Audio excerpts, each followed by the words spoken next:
Este trabajo, Cartulario de San Pedro de Montes, o como tradicionalmente se conoce, Tumbo Viejo de San Pedro de Montes, es un proyecto que llevábamos acariciando desde la Universidad de León la profesora Gregoria Cabero, de Historia Medieval, y yo misma, desde el área de Paleografía, desde hacía unos años. El Instituto de la Lengua nos ha proporcionado el marco ideal, desde nuestro punto de vista, idóneo, y yo creo que el único, para editar este gran inventario, este gran cartulario de un monasterio pues que pertenece a los límites, como ellos mismos se llaman, pertenece a los confines, en los Alpes vergidenses, ¿no? Es decir, que nos vamos a ir a la otra frontera, nos vamos a trasladar en este cartulario a la frontera oeste de Castilla y León. Es por esto que queremos agradecer a la institución y a su presidente la amabilidad con que nos han y la cordialidad con que nos han acogido este proyecto nuestro. Bien, no sé, me parecía preceptivo indicar que San Pedro de Montes es esta fotografía que tenemos, es un lugar idílico, entre comillas. Recientemente hemos tenido un congreso internacional en él y no nos pareció tan idílico por el frío, porque se encuentra, como su nombre indica, entre montañas. Y como se puede apreciar en el mapa, está en la zona más oeste de la provincia de León, en el territorio del Bierzo, y en lo que se viene conociendo desde que así lo expresara Ambrosio de Morales, la Tebaida berciana.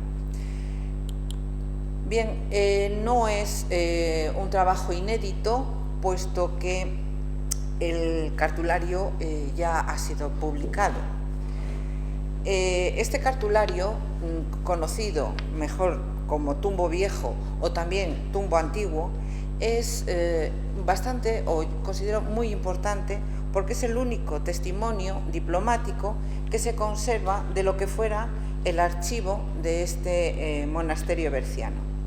El prestigio y la antigüedad del cenobio, por la fundación de este por parte de hombres santos del peso específico como Fructuoso de Braga, Valerio del Bierzo, o la trascendencia de alguno de sus abades como Genadio, han hecho de este monasterio uno de los más estudiados y conocidos, a pesar de la ausencia de la documentación original. Es por esto mismo que este cartulario se convierte en un instrumento de primer orden y que debe ser necesario un estudio crítico y sistemático. El estudio que vamos a llevar a cabo, la doctora Cabero y yo, no condiciona a priori el significado de este cartulario como un proyecto historiográfico, como algunos historiadores han hecho. En primer lugar, nosotras buscamos que la anatomía del propio códice nos aclare sobre el momento de su creación y de los diferentes momentos y circunstancias en que se ha visto involucrado hasta su aspecto actual. En segundo lugar, el estudio y análisis de los documentos nos va a aportar la luz suficiente para conocer su tradición. En tercer lugar, este mismo análisis podrá llevarnos a establecer una posible selección de documentos o, por el contrario, si estamos ante un registro exhaustivo de diplomas que poseía el archivo monástico. No olvidemos que el cartulario posee no solamente una función de gestión y de administración interna, sino también servía como protector de la documentación y sin descartar, sin olvidar, el carácter conmemorativo que tienen estos códices diplomáticos. Para ello, contamos con el apoyo de dos obras realizadas en siglos posteriores por los abades del monasterio. Me refiero, en primer lugar, a la historia del monasterio que realizara Juan de Rezuelo y, en segundo lugar, al registro de propiedades y rentas del mismo monasterio, que se conservan ambos en el Archivo Diocesano de Astorga. La importancia del tumbo viejo como corpus documental ya fue puesta de relieve por su principal estudioso y editor, Augusto Quintana Prieto, obra realizada en el año 71. Años después, bastantes años después, Celestino Domínguez realizó su estudio de doctorado en torno al análisis morfosintáctico de los documentos en latín, es decir, solamente una parte de la documentación. Entre el afán historiador tenemos que destacar la labor realizada por Mercedes Durani, que consagró sus estudios sobre el dominio señorial entre los siglos XI al XIII, junto a Carmen Rodríguez, que analizó la estructura económica del cenobio. Son diversas las cuestiones o preguntas que se nos plantean a la hora de trabajar este cartulario y que deben ser solventadas progresivamente por la codicología y por la paleografía. Uno de los aspectos particulares de estos códices es el ámbito temporal en que se realizan y que nosotros tenemos que intentar aquilatar lo máximo posible y, sobre todo, conocer cuáles son sus realidades internas. El contenido del códice va a estar condicionado fundamentalmente por la realidad histórica y por la intencionalidad, y esta puede condicionar su tratamiento técnico. La confección de este códice y su función van unidos. Los intereses de la comunidad monástica dejarán su huella en el carácter del manuscrito. La realización del códice se inscribe en uno de los momentos más críticos del cenobio, como así lo ha demostrado la doctora Carmen Rodríguez en su estudio. El cartulario está elaborado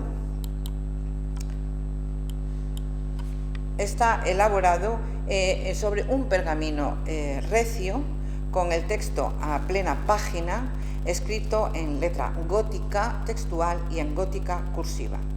Presenta decoración sencilla en letras iniciales, en los folios iniciales y en varias secciones, y también presenta distintas secciones bien diferenciadas tanto por su contenido como en algún caso por la escritura. Voy a ir describiendo brevemente algunos aspectos codicológicos del mismo, sin llegar a ser exhaustiva, evidentemente, porque el estudio está abierto. La encuadernación que conocemos actualmente, este es el aspecto que tiene hoy el códice, es una encuadernación que se realizó en el siglo XIX, tal y como se nos expresa en uno de los folios, donde se anotó a modo de sincronismo el nombre de Fernando VII. El códice comienza con 3 hojas de guarda, seguidas del título, el índice, por 7, bueno, este es el pergamino, es un ejemplo del aprovechamiento de este material. Se aprovecha incluso cuando tiene orificios o cuando está roto y no tiene ningún tipo de carencia de texto. Este es el comienzo del manuscrito, donde se puede leer fácilmente. Escribióse en el año 2009, después más abajo el tumbo antiguo 1260 y luego otra mano dice esto no se terminó hasta 1283. Bueno, pues ni lo uno, ni lo otro, ni lo tercero. Bien, este sería el índice, que está compuesto por 7 folios y, como pueden observar por las anotaciones al margen, es quizás una de las partes del cartulario más utilizado y durante más largo tiempo, porque se suceden manos de diferentes épocas y de época moderna, hasta bien entrado el siglo XVIII, utilizando este cartulario, incluso tachando los documentos y poniéndoles cruces a algunas anotaciones, a algunos documentos indizados, dando a entender que esas propiedades se han perdido. A continuación, el códice nos presenta el documento de confirmación del coto monástico por Sancho IV. En total son 9 folios. Y a continuación se siguen seguidamente 53 folios donde se van a consignar el grueso del cartulario. Tengo que decir que no es una pieza unitaria, sino que tiene distintas secciones, tiene distintos momentos, y lo que nosotros conocemos como cartulario viejo estaría constituido en los 94 primeros folios. En total consigna 375 documentos. Las dimensiones, en cuanto a las dimensiones y el formato, el códice posee un gran formato in folio con dimensiones de 265 por 385 milímetros. Debido al corte sufrido por los folios para la encuadernación del siglo XIX, las páginas perdieron algunos milímetros de su tamaño inicial. La conservación es buena, aunque en algunos cuadernillos se observa la afectación de la humedad. El códice, como ven en pantalla, está constituido por 18 cuadernillos que respetan la ley de Gregory y que comienzan por la cara de la carne. La primera parte, hasta el folio 80, está formado por quiniones. Esta parte es la más homogénea del cartulario y corresponde al conjunto que nosotros consideramos la primera sección. Y bueno, no voy a detenerme a describir los distintos cuadernillos, pero sí podemos ir observando cómo se rompe la regularidad, sobre todo a partir del cuadernillo 14. La foliación fue realizada en la primera encuadernación que tuviera este códice. Creemos que en torno al siglo XV. Anterior a esta no tuvo foliación, ya que el sistema utilizado para la ordenación interna de los cuadernillos, al menos en la primera parte, era la de reclamos. No existen evidencias de signaturas que numeraran los bifolios de cada cuaderno, puesto que esta práctica sería propio para oficiantes que trabajaran en otros códices, y este códice diplomático, como es confeccionado por un personal limitado en un lugar también concreto, no precisaba de esta técnica. La preparación, en cuanto a la preparación de la página, que ya tienen ustedes ahí en pantalla una buena muestra, tenemos espacios en blanco en esta página que no han sido cubiertos por las rúbricas, y después vamos a ver las rúbricas ya instaladas. La construcción de la página es la justificación o espacio destinado a delimitar el texto. Se nos presenta una justificación similar en las distintas secciones o partes de este códice, y variará el tipo de pautado en la mano del siglo XV, o las manos, mejor dicho, del siglo XV, que van a intervenir en la tercera parte.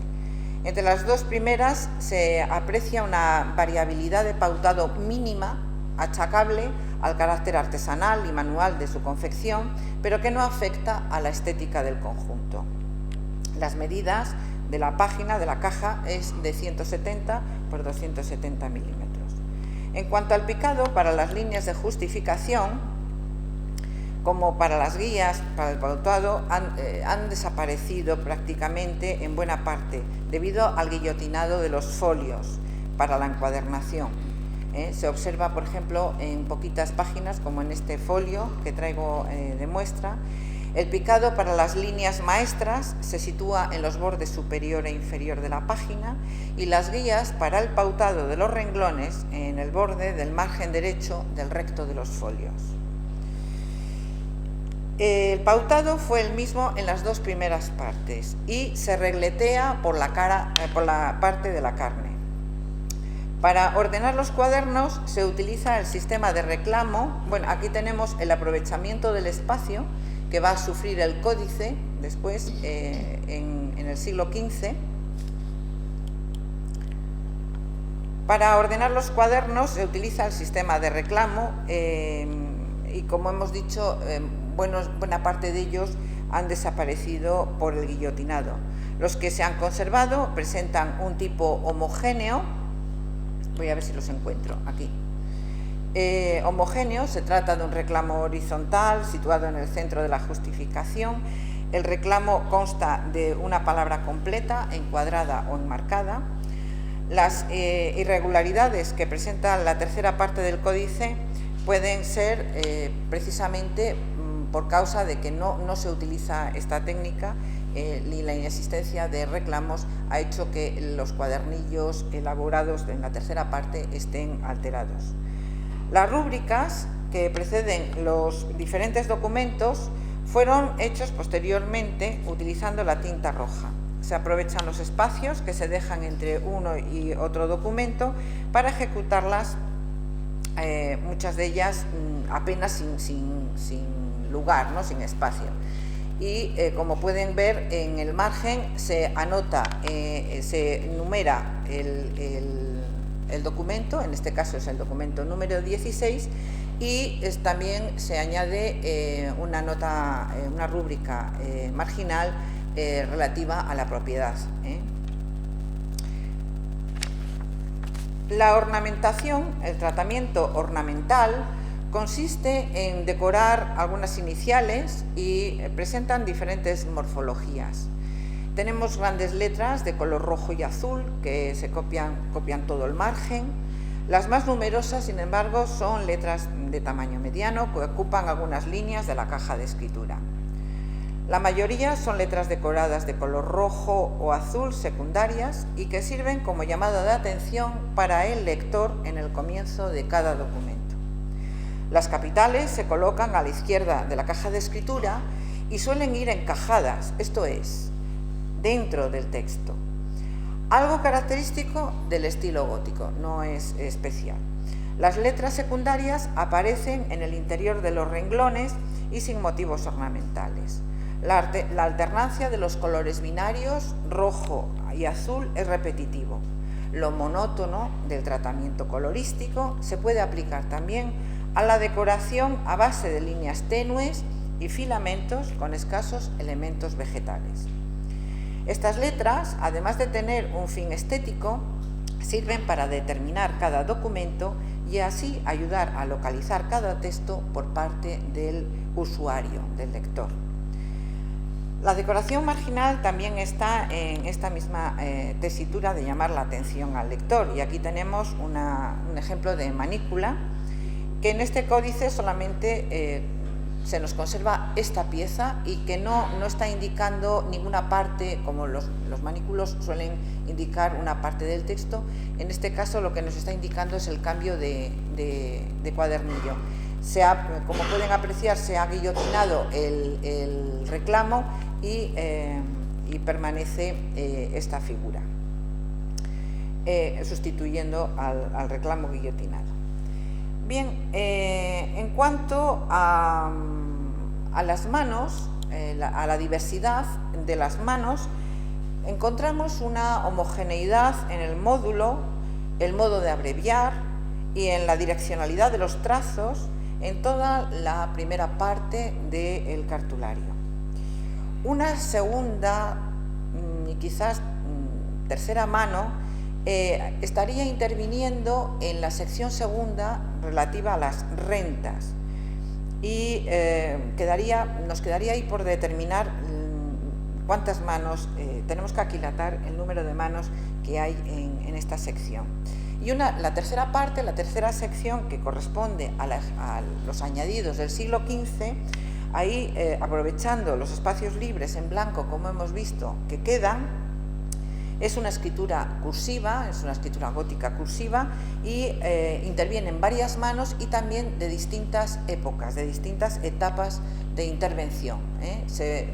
Hay distintas campañas, por así decirlo, cada X años, cada 20, 30 años, hay una ampliación, un añadido en este códice, ¿no? en esta parte.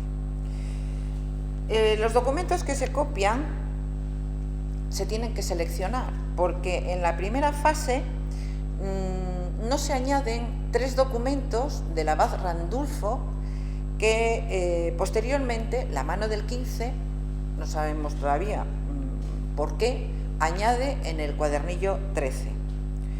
Otro copista va a añadir documentos que no añadieron en el siglo, a finales del XIII, principios del XIV, que es cuando se confecciona esa primera sección. Añaden los folios 104, 105 y 104, 105 y 106. La documentación presenta ciertas dificultades de tradición. Por ejemplo, en los 7 primeros, los que ya llevamos estudiados, estamos estudiando, ya tenemos unos 200 documentos transcritos y a medida que se nos vamos transcribiendo, pues vamos trabajándolos y se nos van planteando las cuestiones, ¿no? Y hemos observado que, bueno, por darles un caso, entre los 7 primeros documentos hallamos algún documento sospechoso de falsedad que requieren un análisis mucho más específico, mucho más detenido. Que algún autor, Augusto Quintana, alguno de ellos lo ha estudiado, pero siempre entre la duda, ¿no? Hoy sí es falso, mañana no es original, otra vez sí es falso, y así ha publicado hasta 4 artículos sobre un mismo documento, ¿no? Asimismo, los documentos número 5 y 7 presentan interpolaciones.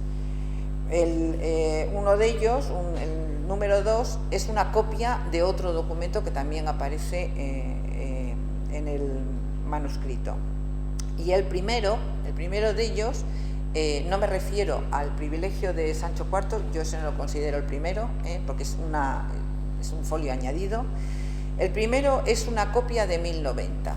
Y esto lo hemos detectado a través del análisis de sus fórmulas, de las fórmulas del documento, donde específicamente la directio tiene ya su composición perfectamente ya estructurada y que la tenemos ya datada, perfectamente datada en la documentación que nos aporta el propio cartulario. De manera que con toda seguridad tenemos que decir que ese documento fue copiado en 1090 y contaminado por las fórmulas que ese copista tenía delante, estaba habituado a tener, ¿no? a manejar. Aparte de la función de gestión, de control y de protección de los documentos, aquí tenemos el contenido del códice por folios, el cartulario que yo llamo tumbo viejo para entendernos. Tenemos una segunda parte que estaría constituida, por un lado, por los fueros y por los tributos del monasterio, y tendríamos del folio 94 al 108 añadidos del siglo XV que se anexan al cartulario anterior. Estas serían las secciones. Esta sería la sección primera, correspondiente al cartulario propiamente dicho. Estos serían los añadidos, como se puede apreciar, distintas manos, distintos momentos de ejecución del siglo XV, y tenemos una suscripción notarial del siglo XVI, de 1554 o 55, que ya nos está diciendo que se cierra la manipulación del contenido del códice. Ya termino ya. Está aquí, 558, las distintas secciones. El fuero de Valdueza, aquí lo tenemos. Y en esta sección comienzan las rentas, yantares, ofrendas, rentas de pan, heredamientos. Todos, aparte de esta función de gestión, control y protección, hallamos en los documentos de este códice, de este cartulario, la intencionalidad identitaria. Todos los monasterios altomedievales tienen una necesidad de justificación. La antigüedad que tantos monasterios pretenden queda bien reflejada en las fórmulas del protocolo documental de San Pedro de Montes. La fórmula de Directio vincula su origen a la vida cenobítica, a la vida eremítica, a la que añade las advocaciones significativas para el monacato, como Cipriano o San Martín de Tours. Con todo, las características de Montes, la principal característica de Montes es la coexistencia de eremitas y cenobitas. El conjunto monástico estaba formado por celdas o cuevas que en el siglo XI se van a integrar en el entorno de San Pedro, del monasterio de San Pedro. Los parámetros memoriales del monasterio serán la insistencia en su connotación eremítica, y aquí tenemos en la imagen de una dirección, ¿no? Tenemos a Fructuosa Sanctis Patribus, Fructuosus Valerius et Gennadius. La dependencia jurisdiccional del obispo. Y, en tercer lugar, el concepto de federacionismo. La memoria de los santos, Fructuoso Valerio y Gennadio, refuerzan el prestigio de la institución que tiene su fundación en periodo visigodo y que no interrumpe la vida monástica, sea bajo la forma que sea, eremítica o cenobítica, desde el momento de la fundación por Fructuoso.